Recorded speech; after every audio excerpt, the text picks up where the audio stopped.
नमस्कार दोस्तों, मैं बहुत बहुत स्वागत करता हूं आप सभी का एक बार फिर आपके अपने ही यूट्यूब चैनल एवरीडे बैंकिंग में, जहां पे आपको अलग अलग बैंकों के प्रोडक्ट्स, उनकी सर्विसेज के साथ साथ और भी बहुत सारी बैंकिंग और फाइनेंशियल इंफॉर्मेशन दी जाती है। और दोस्तों, आज के इस वीडियो में हम बात करेंगे क्रेडिट कार्ड के बारे में। बेसिकली क्रेडिट कार्ड क्या होता है ये मुझे बताने की बिल्कुल ज़रूरत नहीं है, आप सभी इसके बारे में जानते ही होंगे। बेसिकली क्रेडिट कार्ड का जो एक हमें किस बात की आज़ादी देता है कि भले ही हमारे अकाउंट में पैसे हो ना हो, लेकिन जितने की हमें लिमिट दी जाती है उतना हम एक्सपेंसेस कर सकते हैं, उतने का कुछ शॉपिंग कर सकते हैं, या फिर इमरजेंसी केस में हम एटीएम से कैश भी विड्रॉ कर सकते हैं अपने क्रेडिट कार्ड को इस्तेमाल करके, जो कि ठीक उल्टा होता है एटीएम कार्ड का। एटीएम कार्ड में बेसिकली आप उतने ही पैसे निकाल सकते हैं, उतने ही शॉपिंग कर सकते हैं जितना आपके खाते में ऑलरेडी पैसे हैं, क्योंकि आपका जो डेबिट कार्ड होता है वो आपके अकाउंट से लिंक होता है। मतलब ये कि जितने अकाउंट में आपके पैसे हैं आप उतना ही इस्तेमाल कर सकते हैं, उसमें आपके हाथ बंधे हुए होते हैं। लेकिन क्रेडिट कार्ड जो है एक अलग और एक यूनिक टाइप का कार्ड होता है, जिसमें जरूरी नहीं है कि आपका जो है अकाउंट हो, क्योंकि इसका जो है खाते से कोई लेना देना नहीं होता है। अलग अलग डेबिट कार्ड पे अलग अलग आपको लिमिट दी जाती है, आपके क्वालिफिकेशंस के हिसाब से, आपका जो टेन्योर है उसके हिसाब से, जो कि नॉर्मली 10,000 से शुरू होती है और लगभग 2 करोड़ रुपए तक जाती है जो क्रेडिट कार्ड का लिमिट होता है। खैर, आज के इस वीडियो में हम बात करने वाले हैं बहुत सारे ऐसे लोग जो कि जॉबलेस हैं, जिनका अपना मतलब कोई फिक्स सोर्स ऑफ इनकम नहीं है, या फिर अगर आप एक स्टूडेंट हैं या फिर आप एक बेरोजगार हैं, तो वैसे लोग अगर चाहते हैं कि यार काश मेरे पास भी एक क्रेडिट कार्ड होता, तो आखिर उसका क्या प्रोसेस है। दोस्तों, आप ये बात मान के चले, कोई भी बैंक हो या फिर कोई भी फर्म हो जो क्रेडिट कार्ड प्रोवाइड करता हो, वो वहाँ बिजनेस करने के लिए बैठा हुआ है।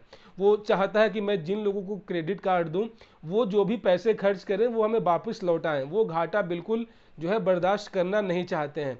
इसीलिए उनकी कोशिश रहती है कि वैसे लोगों को ही क्रेडिट कार्ड ऑफर करें, वैसे लोगों को ही क्रेडिट कार्ड दें जो कि फाइनेंशियली स्टेब्लिश हो, जिनका एक फिक्स सोर्स ऑफ इनकम जो है हर महीने उनका आता रहे। तभी तो जो है वो पैसे जो खर्च करेंगे उसको जो है एज अ बिल अपने क्रेडिट कार्ड का चुका पाएंगे।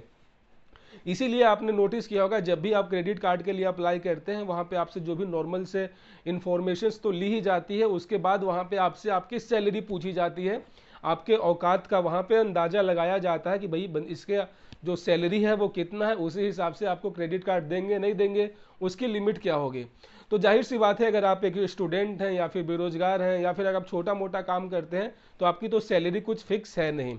उसके बावजूद अगर जिन लोगों की सैलरी नहीं आती है, जो बहुत बड़े बड़े बिजनेसमैन हैं, जो भाई किसी के अंडर में काम नहीं करते हैं, तो उनको सैलरी कहाँ से आएगी। जो बिजनेसमैन होते हैं उनका टर्नओवर होता है। तो बेसिकली जिनका टर्नओवर होता है वो फाइल करते हैं इनकम टैक्स रिटर्न, जिसको आम भाषा में आईटीआर भी बोलते हैं। तो जो जो लोग जो है अपना एक जिनका फिक्स सोर्स ऑफ इनकम नहीं होता है, जिनको सैलरी नहीं आती है, क्रेडिट कार्ड कंपनी या फिर बैंक उनसे उनका आईटीआर का कॉपी मांगता है। तभी वो इस बात को वो कर पाएंगे, डिसाइड कर पाएंगे कि आपको क्रेडिट कार्ड देना है कि नहीं। अब जो बंदा जो है आईटीआर भर रहा है, इसका मतलब ये हुआ कि वो फाइनेंशियली काफ़ी ज़्यादा स्ट्रांग है, फाइनेंशियली वो स्टेब्लिश है। तो बैंक वाले जो है उसको हाथों हाथ जो है क्रेडिट कार्ड पकड़ा देते हैं। अब बारी आती है वैसे लोग जिनके पास ना ही सैलरी स्लिप है, ना ही कुछ फिक्स इनकम है, और ना ही अब जब ये दोनों चीज़ है ही नहीं, तो भाई आप आईटीआर कहाँ से भरेंगे। कुल मिला जुला के ये कि अगर आप एक विद्यार्थी हैं, अगर आप एक बेरोजगार इंसान हैं, या फिर कोई छोटा मोटा काम धंधा करते हैं जिसमें आज पैसे आते हैं कल ना आते हों, तो भी अगर आपकी इच्छा है कि यार कि मुझे भी काश क्रेडिट कार्ड मिले, तो इस सूरत में आपको क्या करना है, कैसे आपको क्रेडिट कार्ड मिलेगा। तो बेसिकली गाइज, इन सभी प्रॉब्लम का एक ही सॉल्यूशन है, और बैंक भी ये प्रॉब्लम जानती है, क्योंकि भारत में जो है ऑलमोस्ट 70% से ज़्यादा लोग बेरोजगार हैं या फिर विद्यार्थी हैं। तो उन लोगों को क्रेडिट कार्ड देने के लिए एक यहाँ पे एक कह सकते हैं एक लॉजिकली एक अलग से सेगमेंट बनाया गया है। वो होता है क्रेडिट कार्ड ऑन एफडी। मतलब कि आपका जो फिक्स डिपॉजिट है उसके बिहाफ पे भी क्रेडिट कार्ड दिया जाता है विद्यार्थियों को, बेरोजगारों को, या फिर जिनका अपना कोई फाइनेंशियली इस्टेब्लिशमेंट नहीं है। मतलब ये कि आपको एक फिक्स अमाउंट होता है, उसको आपको उस बैंक में जिस बैंक से आपको क्रेडिट कार्ड लेना है, जिस बैंक से आप अप्लाई करना चाहते हैं, उसमें आपको एक फिक्स अमाउंट का जो है आपको एफडी करवाना होगा। मतलब कि उतने पैसे उनके पास सुरक्षित रखने होंगे, और वो लगभग उतने का ही आपको क्रेडिट कार्ड जो है उस लिमिट का आपको प्रोवाइड कर देगा। तो बेसिकली इसमें जो है आपको कोई भी इनकम प्रूफ वहाँ पे नहीं देना है, कोई भी ITR की कॉपी वहाँ पे नहीं लगानी है। आपको सिर्फ और सिर्फ अपना KYC, सिर्फ और सिर्फ आपको जो अपना KYC डॉक्यूमेंट्स होता है, know your customer, like your pan card, Aadhaar card, voter ID card, जिससे आपके पते का जो है प्रामाणिकता वो तय हो सके।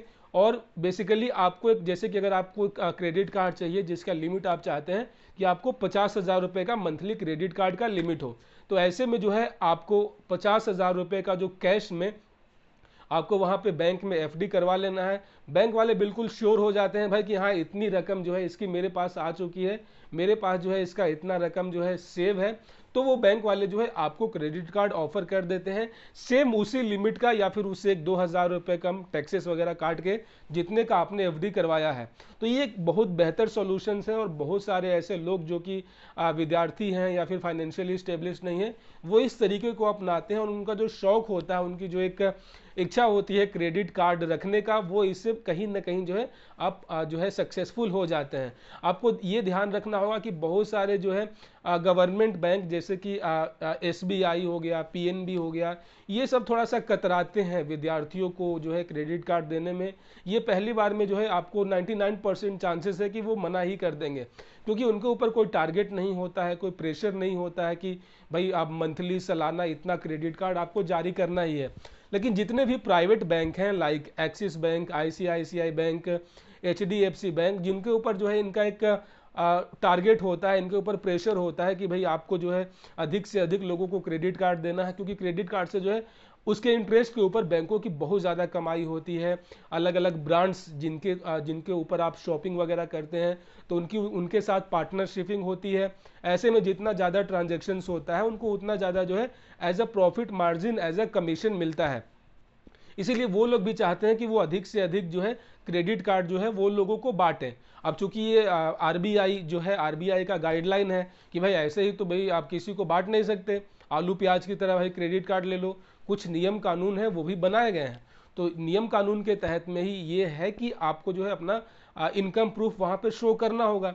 तो खैर जिनके पास इनकम प्रूफ नहीं है वो यही है कि अगर आप उदाहरण के तौर पे माने कि अगर कोई भी अनजान आदमी अगर आपसे 50,000 रुपये मांगता है, तो जाहिर सी बात है आप उसको मना कर देंगे, नहीं देंगे। लेकिन वही बोलता है कि भाई आप मुझे क्या करो कि मैं आपको 50,000 रुपये दे रहा हूँ, आपके पास जमा कर रहा हूँ, आप मुझे 50,000 रुपये दे दो, फिर मैं ये लौटा दूंगा तो आप मुझे दे देना। तो इसमें आपका क्या नुकसान है? आपने जो 50,000 उससे लिए, वही 50,000 आपने उसे दे दिए, बदले में आपको उसका KYC डॉक्यूमेंट भी मिल गया, मतलब कि वो भागेगा तो नहीं। तो इससे जो है कहीं ना कहीं आप मुनाफा कमा सकते हैं उससे। तो यही जो सिस्टम है, यही लॉजिक है जो बैंक वाले अपनाते हैं, और जिससे जो है बहुत सारे लोग जो है इसका फ़ायदा भी उठा पाते हैं। So the moral of the story guys, कि अगर आपको भी एक क्रेडिट कार्ड चाहिए, अगर आपके पास कुछ इनकम नहीं है, तो आप पैसे इकट्ठा करने शुरू कर दो, पैसे जमा करने शुरू कर दो, उसका एक FD बनवा लो, और FD के बिहाफ में आप किसी भी प्राइवेट बैंक में बहुत ही आसानी से अपना क्रेडिट कार्ड ले सकते हैं, और EMI पे शॉपिंग करने का जो आपका सपना है उसको आप पूरा कर सकते हैं। दोस्तों आशा करता हूँ इस वीडियो से आप पूरा जो है समझ चुके होंगे कि किस तरीके से जो है आपको क्रेडिट कार्ड लेना है अगर आपके पास कुछ फिक्स इनकम सोर्स नहीं है। तो दोस्तों मिलते हैं किसी और वीडियो में किसी और नई जानकारी के साथ।